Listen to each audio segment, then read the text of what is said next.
Hey guys, what is up? Duke91 here, going to be going over another one of my How to Win as Different Civilizations series. We're going to be going over the Pan-Asian Cooperative today. As you can see, the Pan-Asian Cooperative has a plus 10% production increase towards wonders and 25% higher worker speed.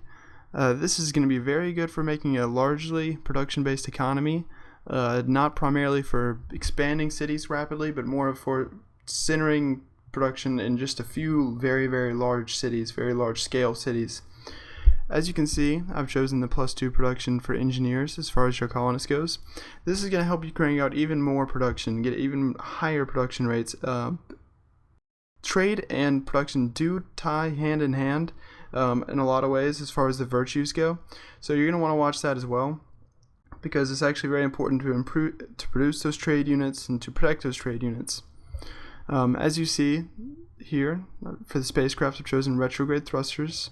This gives you a wider area for choosing where to land your first city, as well as additional visibility around the starting area, in case you couldn't read that. But it's going to really help you as far as founding your original city, because your capital city is going to be hugely essential on where you found it, especially with a larger production-based economy. Unfortunately, due to the fact that you're not going to have a lot of food growth, you're not going to be able to expand tons and tons of cities and still crank out a lot of production. So it's very essential where you do found your cities. It's very important. So for your capital, having a larger area to land your city, so you can actually position it well to get near production-based resources as well as a lot of food-based resources, so you can actually grow your city, is very essential. So be sure to keep that in mind. As far as the cargo goes, I chose hydroponics, because it gives you an extra population in your first city. This is going to help you get a head start because you do not have that refugees bonus for the +2 food in every city. This extra population is going to help you be able to work more tiles, because how it works is for every population you can work one tile surrounding your city. So when you have 2 population right off the bat, you're going to be able to work at an exponentially larger rate depending on how many citizens you have and how much population you have. So if you can get 3 or 4 population right off the bat before your opponent gets up to 2 or 3, then you're going to have a pretty big advantage on them, especially once you start producing these buildings that I'm going to show you produce in the technology category. Alright, moving on. Once you're actually in the game and you founded your city, you're going to have to go into your science. So as far as your science goes, I've designated 3 wonders very close to your original technology, habitation, I'm sorry. But anyways, these are very close to your original technology, so you're gonna have to keep that in mind. The proximity is good as far as producing these wonders, because people are gonna rush the wonders, and you're gonna have the advantage because you're the Pan-Asian Cooperative. You're gonna have that plus 10% production towards wonders, as well as additional production towards wonders. And once I go over the virtues, but you're gonna want to go ahead and go to genetics first. Definitely genetics first, because it gives you the health bonus that you're going to need to make your virtues more effective. So with this health bonus, these 2 buildings you're going to yield, they're both health-based buildings. You're going to be able to produce them very quickly due to the fact you're able to produce things quickly. So this is really going to help you out as far as getting your health up and getting everything going, because health has been a major issue for a lot of people in the game, and even if it's not an issue for you, it's still an essential thing to get.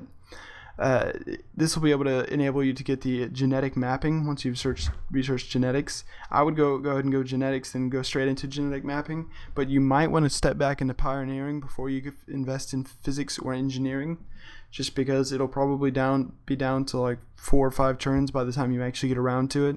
So you might want to go ahead and invest in that, start founding your second city before you go ahead and start some trade is essential. As I said, trade is very essential. So you definitely want to go back in pioneering, because it'll enable you to trade with people. But anyways, once you do that, go ahead and go into physics and engineering, so you can go ahead and get to defense grid and ballistics technology, so you can start creating those wonders. As far as your production goes, guys, you're going to want to focus on your worker first, because that way your worker can go ahead and start producing those tile improvements, so that your 2 or 3 citizens you're going to have by the time you actually build one are going to be able to work more effectively. So make sure you improve your most vital resources first. Say basic resources like chitin, I think that's how you say it, chitin, or creating the farms. Those are very essential for getting your population a little higher, so you can start producing more things. And the reason, because I know people are going to wonder why I did this, the reason I did not choose putting a worker as the cargo and I chose hydroponics instead is because the fact that you're going to be able to crank out production, so the worker is going to be nice. Plus the worker is easily going to be able to catch up due to the fact that Pan-Asia has a 25% worker speed, so no civilizations are going to get a big head start on you due to the fact that they have a worker right off the bat and you don't. In fact, your city will look like it's a little bit behind at first, then it's going to jump ahead due to the fact that the worker is going to have a faster speed and you're going to be able to produce your worker faster. The reason I chose the second thing to be the clinic is so you can go ahead and start getting your health up and start getting a little bit of a boost of science. And then after that, I would go ahead and go into the old Earth relic, just so that you could go ahead and get those virtue points, those culture points, so you can go ahead and start expanding your borders as well as prepare to move into the culture. Alright guys, we're going to go ahead and look at the virtues now. The virtues, as you can tell, it looks a little funky as far as what I've highlighted here, and obviously you probably can't understand it at first glance. So I'm going to go ahead and explain it to you guys. I would definitely focus primarily industry, seeing as though you are focusing production with this civilization and this strategy. So you're going to see that I do have the industry column highlighted, but I also have the basic knowledge, prosperity, and might highlighted as well. The reason for that is because the Apple, the first thing in prosperity and the first thing in knowledge, they both give you 10% increases when your population is healthy. So that's one of the reasons you're going to want to go ahead and go straight into the research of the clinic and stuff like that. I mean, into genetics, because it'll give you that health bonus buildings, which will help keep your population healthy, so you can actually use prosperity to grow it, that Apple, that 10% extra population growth, because you're going to need that because you're not a population growth based civilization, as well as that 10% knowledge boost, so you can help keep up with some of the other civilizations like the Franco-Iberia, I believe it is, the French one, where they get one free technology every 10 virtues. So this is definitely going to help you keep up with them, if not beat them, with your using your wonders. As well as your might, I went ahead and got the first column as well, due to the 50% increase in experience, which is going to help your units stay alive due to the fact that they're going to be able to regain their health at smaller intervals, so that you won't have to go as long without having to get that extra boost in health regen, and which is something I would definitely do over giving them discipline early on in the game, just so that I can actually counter the aliens and counter any really quick right off the bat attacks from any civilizations.